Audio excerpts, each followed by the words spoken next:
اعوذ باللہ من الشیطان الرجیم بسم اللہ الرحمن الرحیم الحمدللہ وحدہ والصلاة والسلام علی من لا نبی بعدہ۔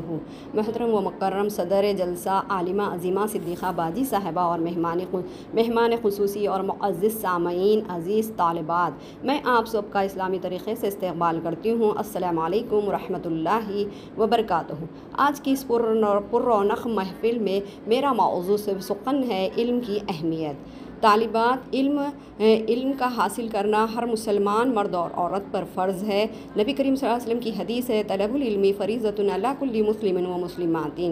دین کا اتنا علم جس کے ذریعے سے ہم زندگی گزار سکے، جس کے ذریعے سے ہمیں پتہ لگ سکے کیا جائز ہے، کیا ناجائز ہے، کیا حلال ہے، کیا حرام ہے، کیا چیز میرے رب کو راضی کرے گی اور کیا چیز میرے رب کو ناراضگی کا سبب بنے گی۔ اتنا علم سیکھنا ہر مسلمان پر فرض ہے۔ جو شخص دین کا علم سیکھتا ہے اور سیکھنے کے لیے کسی راہ پر چلتا ہے ایسے شخص کے لیے آپ نے بہت سی فضیلتیں اور انعامات کا ذکر فرمایا ہے، جس میں 5 انعامات کا ذکر میں آپ کے سامنے کروں گی۔ جو شخص حصول علم کے لیے نکلتا ہے اس کو پہلا انعام ملتا ہے کہ اس کے لیے جنت کا راستہ آسان ہو جاتا ہے۔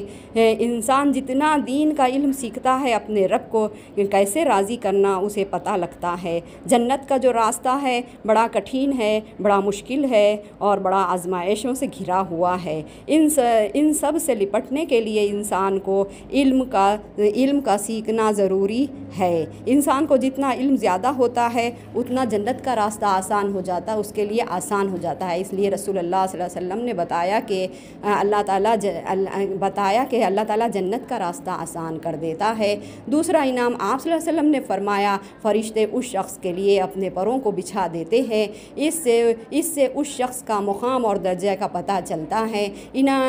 تیسرا انعام آپ صلی اللہ علیہ وسلم نے فرمایا، زمین اور آسمان کے درمیان اور پانی میں جو مچھلیاں ہیں وہ سب اس کے لیے مغفرت کی دعا کرتی ہے۔ ہم سب سے کہتے ہیں ہمارے لیے دعا کرے، اللہ تعالیٰ ہماری مغفرت کر دے۔ جو شخص حصول علم کے لیے نکلتا ہے بغیر کہے، ایک شخص نہیں، 2 شخص نہیں، یہاں تک کہ تمام مخلوق سب کی سب اس کی مغفرت کی دعا کرتی ہے۔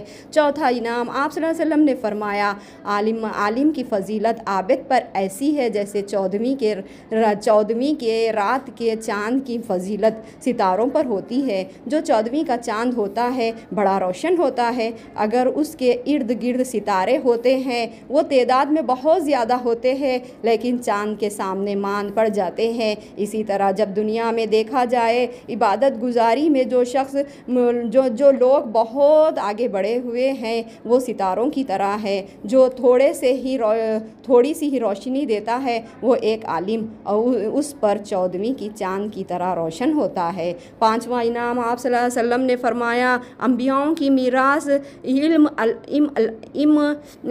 انبیاؤں کی میراث ہے، وہ خزانہ ہے جو کوئی چرا نہیں سکتا۔ علم کو جتنا بانٹیں گے اتنا بڑھتا جائے گا۔ اللہ تعالیٰ کا بڑا احسان ہے، اس نے اس محلے پر رحم فرمایا اور عالمہ عظیمہ صدیقہ کے ذریعے سے یہاں پر مدرسے بیت السلام کا آغاز ہوا ہے۔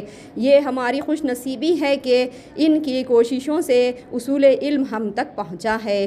ہمارے بچوں میں بھی دین کی سوجھ بوجھ جاگی ہے اور وہ جنت کا راستہ آسان کر رہے ہیں۔ اے اللہ، ان کو دنیا اور آخرت میں کامیابی نصیب فرما، اور اللہ تعالیٰ سے دعائے گو ہے کہ عالمہ عظیمہ صدیقہ کی یہ کوششیں قبول فرمائے اور ان کو دنیا اور آخرت میں اچھا بدلہ عطا فرمائے، اور اللہ تعالیٰ ان کی عمر میں اور وقت میں برکت عطا فرمائے۔ عظیمہ صدیقہ کے لیے ایک شعر ہے، میں اکیلے ہی چلا تھا جانب منزل، مگر لوگ ساتھ آتے گئے اور کارواں بنتا گیا۔ اے اللہ، جتنے لوگ اس مدرسے کے لیے کوشش کر رہے ہیں ان سب